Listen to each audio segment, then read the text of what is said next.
Olá, minha gente, um abraço para você que está nos acompanhando aqui no Balanço Geral. E jogando em casa, a Chapecoense perdeu ontem para o Internacional pelo placar de 2-1. O Colorado não vencia o Verdão desde 2008 aqui em Chapecó. Tinha vencido pela Copa do Brasil. Na Série A do Campeonato Brasileiro não havia conquistado ainda nenhuma vitória. Caiu o tabu, primeira vitória do Internacional dentro da Arena Condá. Vamos acompanhar como foi.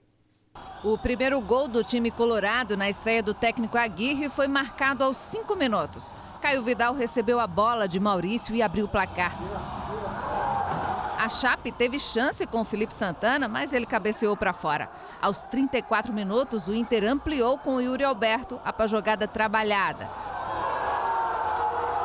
No intervalo, o técnico Jair Ventura trocou o Roney por Bruno Silva. A mudança surtiu efeito para o Verdão, que aos 3 minutos teve a oportunidade de descontar com Anselmo Ramon, que cabeceou, mas Daniel defendeu. Logo depois, Ravanelli cruzou e Derlan subiu, marcando para a Chape. O Verdão até criou outras oportunidades, mas não finalizou. No fim da partida, Bruno Silva provocou uma confusão ao agredir com uma rasteira um jogador do Inter que estava na reserva e depois acertou um soco em Caio Vidal. Com a briga, Bruno Silva, Caio e Fernandes foram expulsos. A gente voltou a ser o que a gente vinha sendo nas últimas partidas, mas acabamos em duas bobeiras, né? A equipe do Internacional, que tem uma transição muito forte, aproveitou essas duas bobeiras nossas e conseguiu 2 gols. Mas mesmo assim, no segundo tempo, principalmente, a gente foi para cima, criamos oportunidades, né? O Bruno teve uma chance clara para fazer o gol, tivemos outras oportunidades, enfim. Mas com outra postura, um outro desempenho, mas acabou não sendo suficiente para a gente empatar e virar a partida.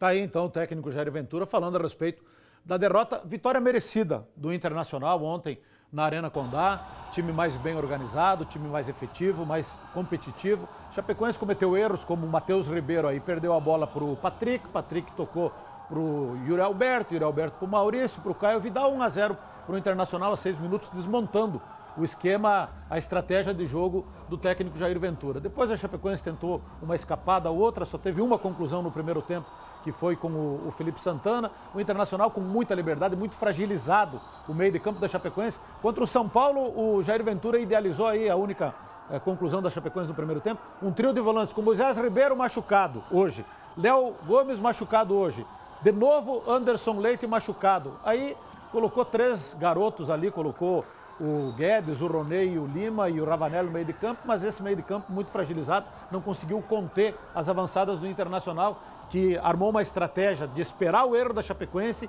e quando posse de bola, atacar com velocidade, e foi assim que chegou a 2-0 no primeiro tempo.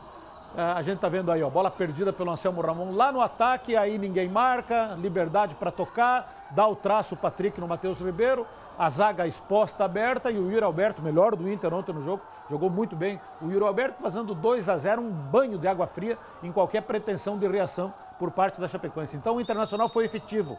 O Internacional aproveitou os erros da Chapecoense para fazer 2-0. Primeiro tempo da Chapecoense apático, time desconcentrado, errando saída de bola. Aí no intervalo, Jair Ventura tirou o Roney, colocou o Bruno Silva. Chapecoense foi por tudo ou nada. Melhorou, equilibrou o jogo.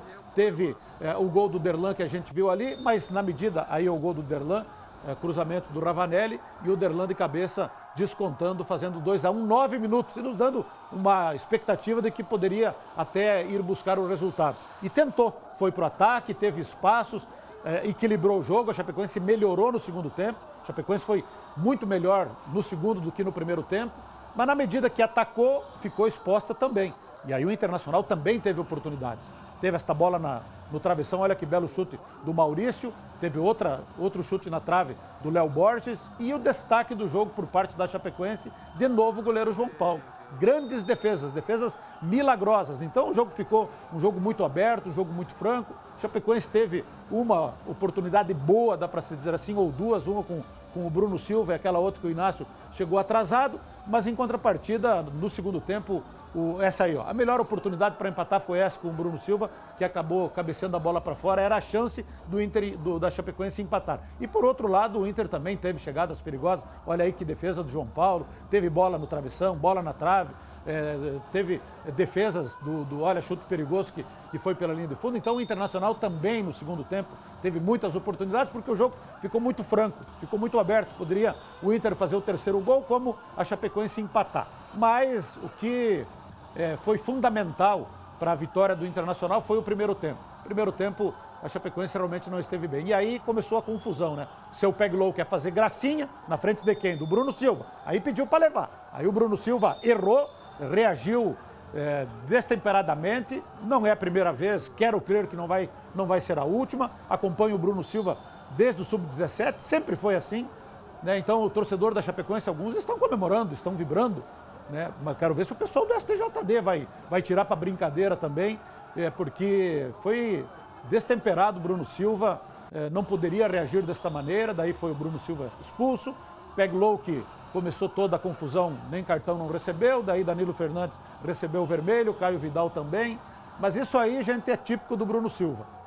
Todo jogo ele entra nervoso, às vezes recebe cartão amarelo, às vezes contra o Avaí no final do jogo também recebeu cartão vermelho, aí publicou uma bonita nota, uma nota até surpreendente nas suas redes sociais, pedindo desculpa aos jogadores do Inter, aos torcedores, enfim, mas certamente essa imagem aí repercutiu no Brasil inteiro e vai ter reação por parte do STJD. Vamos ver o que é que acontece. Então, inquestionável a vitória do Internacional, mereceu, foi o time mais organizado, foi o time mais efetivo, mais competente, e a Chapecoense, principalmente pelo primeiro tempo apático, acabou perdendo o jogo. Fica numa situação difícil, 6 jogos sem saber o que é uma vitória, por isso que na Série A, e eu falei isso, não pode deixar o cavalo passar encilhado.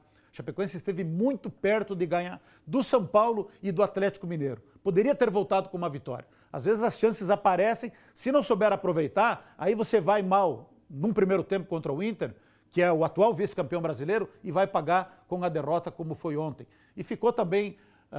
outro dia o Mano da Alpiva deu uma entrevista para nós lá na Rádio Chapecó, dizendo que o departamento de futebol, a diretoria, estavam pensando em contratação de goleiro, de zagueiro, de volantes e de atacantes de lado.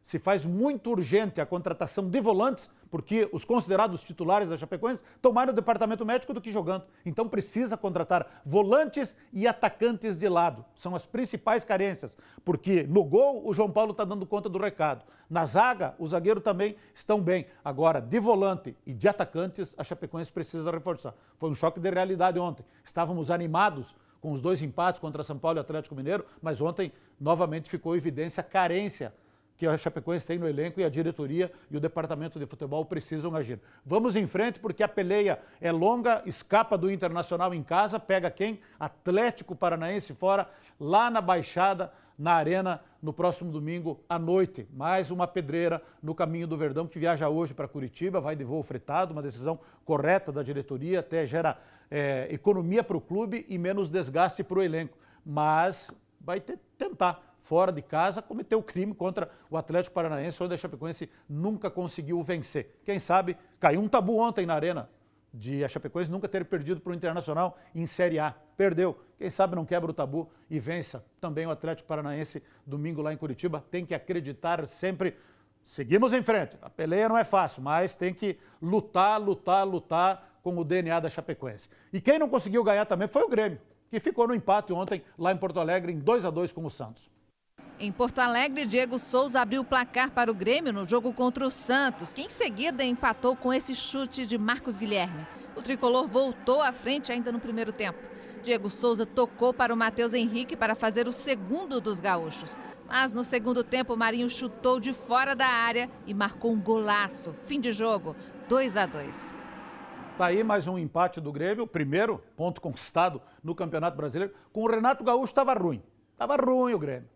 Piorou, o Thiago Nunes até começou bem, mas olha, não está jogando bem. E o pior é que o técnico achou que jogou bem, que fez uma grande partida. Isso que é o mais preocupante. Sem motivo para pânicos na torcida do Grêmio, eu acho que o clube vai buscar os 45 pontos para permanecer na Série A do Campeonato Brasileiro. Esse vai ser o objetivo no Grêmio nesta Série A do Campeonato Brasileiro. Vamos acompanhar os outros resultados dos jogos de ontem da Série A. O confronto entre o América Mineiro e o Juventude ficou no 1-1. O Corinthians levou a melhor contra o Sport Recife, 2-1 para o Timão. Teve também Ceará 2, Clube Atlético Mineiro 1. E para encerrar, Bahia 2, Atlético Paranaense 1.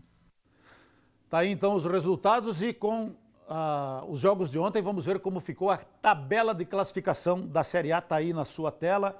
Tá aqui o Bragantino em primeiro com 14, aí o Atlético, olha só, Chapecoense vai enfrentar o vice-líder, isso que perdeu ontem para o Bahia. Fortaleza é o terceiro com 11, que é o adversário da quarta-feira lá no Ceará. Quarto lugar o Bahia com 11, o Palmeiras com 10 é o quinto, o Atlético de Goiás também tem 10. Alguns clubes aí tem jogos a menos, né? Aí vamos direto lá para baixo, lá o Internacional melhorou, está na 13ª colocação com 8 pontos. Aí, na zona de rebaixamento, São Paulo não venceu até agora com 3. Chapecoense também tem 3, não venceu. América Mineiro também não venceu, tem 2. E o Grêmio tá ali, ó, tranquilinho, sem incomodar ninguém. 20ª colocação com 1 pontinho apenas, mas vai melhorar, porque piorar não pode, né? Então, com certeza o Grêmio vai melhorar aí na sequência do Campeonato Brasileiro também.